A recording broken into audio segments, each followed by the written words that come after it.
अगर आपको पेशाब का इन्फेक्शन है या यूरिनरी ट्रैक्ट इन्फेक्शन है तो इसकी क्या अलामात होती हैं। यूरिन कंप्लीट एग्जामिनेशन एक टेस्ट है जो कि आपके मॉलेज आपको रेकमेंड करेंगे। इसमें सबसे इंपॉर्टेंट चीज़ आती है पस सेल्स, दूसरे नंबर पे आरबीसीज।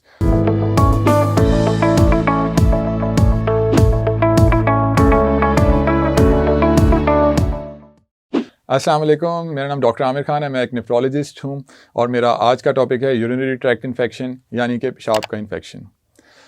अच्छा, अगर आपको पेशाब का इन्फेक्शन है या यूरिनरी ट्रैक्ट इन्फेक्शन है तो इसकी क्या अलामात होती हैं।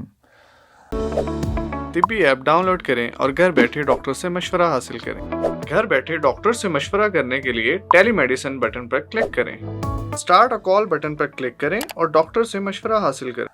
सबसे ज़्यादा जो अलामत पाई जाती है वो है डिसयूरिया यानी कि पेशाब जल के आना।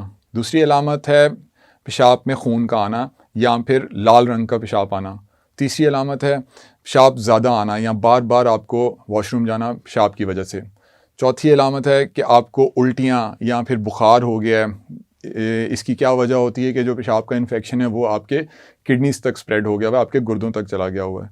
और इसके अलावा पेशाब रुक रुक के आना या फिर आपके पेशाब में पीप का आना, ये सारी ऐसी अलामात हैं जिससे आपको पता लगता है कि आपको हो सकता है कि पेशाब का इन्फेक्शन है।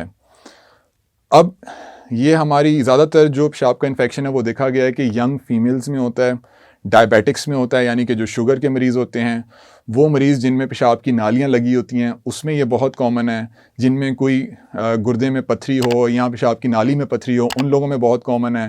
ज़्यादातर जो 50 ईयर्स अबव या 60 ईयर्स अबव मेल्स होते हैं जिनमें गदूद का साइज़ बढ़ जाता है और जिसमें पेशाब में किसी वजह से रुकावट हो, उनमें ये ज़्यादातर यूरिनरी ट्रैक्ट इन्फेक्शन पाया जाता है। अब अगर आपको पेशाब का इन्फेक्शन हो गया है तो आपने करना क्या है। सबसे पहले जो इसका सबसे इंपॉर्टेंट टेस्ट है वो है urine complete examination. Urine complete examination एक टेस्ट है जो कि आपके मॉलेज आपको रेकमेंड करेंगे। इसमें सबसे इंपॉर्टेंट चीज़ आती है पस सेल्स, दूसरे नंबर पे आरबीसीज और इसके अलावा दो एंजाइम्स होते हैं ल्यूकोसाइड एस्ट्रेज और नाइट्रेट्स। ये दो चीज़ें अगर पॉजिटिव हैं तो हो सकता है आपको यूरिनरी ट्रैक्ट इन्फेक्शन है। अगर ये चीज़ें पॉजिटिव आई हैं तो आपने करवाना है urine culture and sensitivity. Urine culture and sensitivity basically आपको ये बताता है कि आपको जो यूरिन इन्फेक्शन हुआ हुआ है वो किस बैक्टीरिया, किस फंगस की वजह से हुआ हुआ है, ताकि आपको एंटीबायोटिक्स जो हैं उसके मुताबिक दी जा सकें। उसके अलावा सीबीसी का टेस्ट करवाएं, उसमें वाइट ब्लड सेल्स ज़्यादा आ सकते हैं। और मज़ीद जो है आपको जो यूरिनरी ट्रैक्ट इन्फेक्शन है अगर ये कॉम्प्लिकेट कर जाए तो आपके गुर्दे ख़राब भी कर सकता है, जो कि आपको सीरम क्रिएटिनिन से पता लगेगा। बेसिकली आपका सीरम क्रिएटिनिन जो है वो बड़ा होगा। अब आपने अगर आपको ये कंफर्म हो गया कि आपको यूरिनरी ट्रैक्ट इन्फेक्शन है तो इसकी ट्रीटमेंट के लिए एंटीबायोटिक्स देते हैं। उसमें ओरल एंटीबायोटिक्स भी हैं और आईवी एंटीबायोटिक्स भी हैं।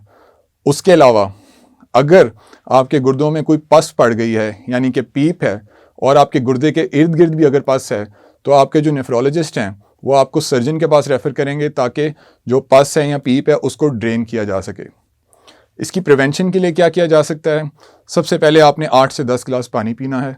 उसके अलावा एक रिसर्च ये बताती है कि क्रैनमैक्स सैशे या फिर ये जो क्रैनबेरी जूस होता है ये भी आपको यूरिनरी ट्रैक्ट इन्फेक्शन से बचाता है। ये उन लोगों के लिए जिनमें बार बार यूरिनरी ट्रैक्ट इन्फेक्शंस होते हैं। उसके अलावा डॉक्टर जो आपके हैं, जो आपके नेफ्रोलॉजिस्ट हैं, वो आपको लो डोज में लॉन्ग टर्म के लिए मतलब लंबे अरसे के लिए एंटीबायोटिक्स दे सकते हैं जिससे आपका जो बार बार यूरिन का इन्फेक्शन हो रहा है वो कंट्रोल रहेगा।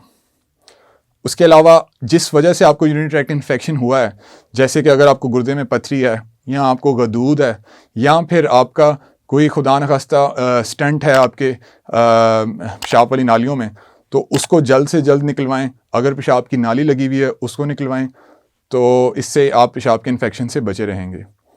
ये था हमारा आज का टॉपिक, यूरिनरी ट्रैक्ट इन्फेक्शन। मज़ीद मालूमात के लिए तिब्बी के प्लेटफॉर्म पर रुजू करें।